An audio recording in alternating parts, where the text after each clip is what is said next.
To Z study point. प्यारे बच्चों, जैसा कि देख रहे हैं आज की क्लास में हम चर्चा करेंगे अपार आईडी के बारे में। आखिर अपार आईडी क्या है?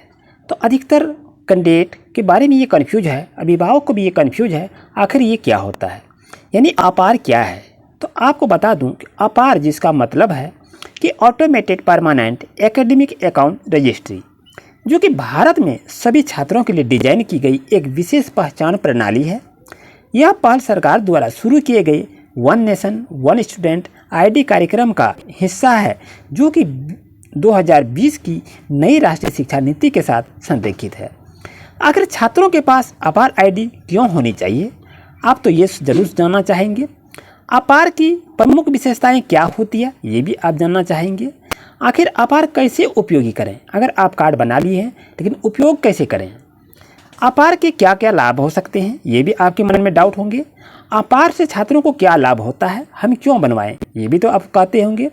लेकिन अपार के माध्यम से कौन कौन सी सुविधाएं दर्शाई गई है, अपार आजीवन सीखने में किस प्रकार सहायता करता है, ये भी आप जानने के लिए इच्छुक हैं। तो ये वीडियो आपके लिए काफ़ी महत्वपूर्ण है। प्यारे अभिभावक, जैसा कि जान रहे हैं कि APAAR किस प्रकार के स्कूलों को सशक्त बनाता है तथा बेहतर शैक्षणिक प्रबंधन में योगदान देता है, ये इसमें निर्देशित रहता है। क्या छात्र अपार के माध्यम से अपने शैक्षिक रिकॉर्ड तक पहुंच सकते हैं, इसके बारे में भी आपको जानकारी मिलेगी। तो अपार एकेडमिक क्रेडिट का प्रबंधन कैसे करती है, इसके बारे में भी आपको जानना चाहिए।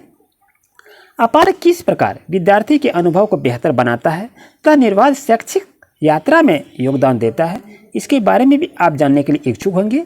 छात्र अपनी अपार आईडी कैसे प्राप्त करेंगे, ये भी आप जानने के लिए इच्छुक होंगे।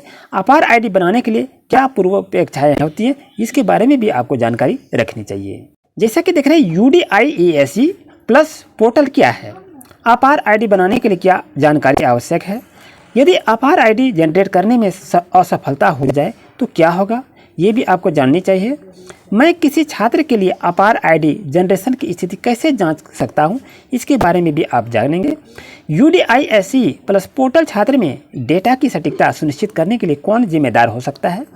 तो UDIASE प्लस पोर्टल में छात्र डेटा को कितने बार अपडेट करना चाहिए, ये आपसे भी जानना इच्छुक रखेंगे।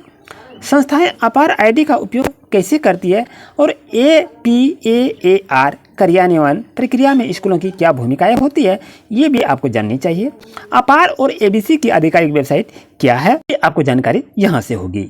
छात्रों के पास अपार आईडी क्यों होनी चाहिए, तो जैसा कि जान रहे अपार आईडी एक अद्वितीय 12 अंकीय कोड छात्रों को score card, marksheet, grade sheet, degree, diploma, प्रमाण पत्र और सह पाठ्यचर्या जैसे कि उपलब्धि सहित अपने शैक्षिक क्रेडिट कार्ड को डिजिटल रूप से संग्रहित करती है, यानी कलेक्ट करके रखती है, प्रबंधित और एक्सेस करने में मदद करेगा। यह आईडी शिक्षा पारिस्थितिक तंत्र में छात्र के लिए एक अस्थायी डिजिटल पहचान के रूप में कार्य करती है, जो आपके सभी डॉक्यूमेंट इसमें अपडेट करते रहेंगे और यदि कहीं भी आपको आवश्यकता हो तो यहाँ से इसे देख सकते हैं।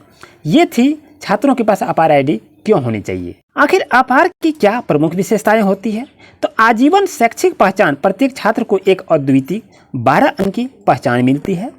केंद्रीकृत प्रणाली शैक्षणिक रिकॉर्ड की एक स्थान पर प्रबंधित करती है। क्रेडिट ट्रांसफर संस्थानों के बीच क्रेडिट के हस्तांतरण को सुविधाजनक बनाता है। आजीवन पहचान छात्र के पास उनके पूरी शैक्षिक और व्यावसायिक जीवन में बनी रहती है। और इसके अतिरिक्त इसमें निम्नलिखित विशेषताएं भी होती है। छात्र उपलब्धियों को संरक्षित करना, क्रेडिट मान्यताओं को सरल बनाना, शैक्षिक लचीलापन बढ़ाना और संस्थाओं में क्रेडिट हस्तांतरण भी होना है। जैसे कि मालूम हो कि छात्रों को इन चरणों का पालन करना होगा यदि उसे अपार आईडी प्राप्त करनी हो। तो आपका सवाल ये भी हो सकता है कि छात्र अपनी अपार आईडी कैसे प्राप्त कर सकते हैं।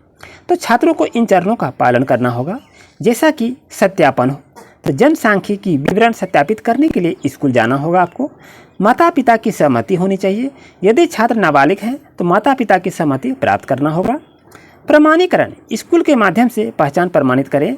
और आईडी निर्माण कैसे होगा, तो सफल सत्यापन के बाद अपार आईडी बनाई जाती है और सुरक्षित ऑनलाइन पहुंच के लिए डिजी लॉकर में जोड़ दी जाती है, जो ये सभी आपके स्कूल प्रबंधन के माध्यम से किया जाएगा। अगर आपको किसी तरह की कोई सुझाव हो तो वीडियो के पाते ही कमेंट करें। मिलते हैं न्यू क्लास में न्यू अपडेट्स के साथ। Thank you.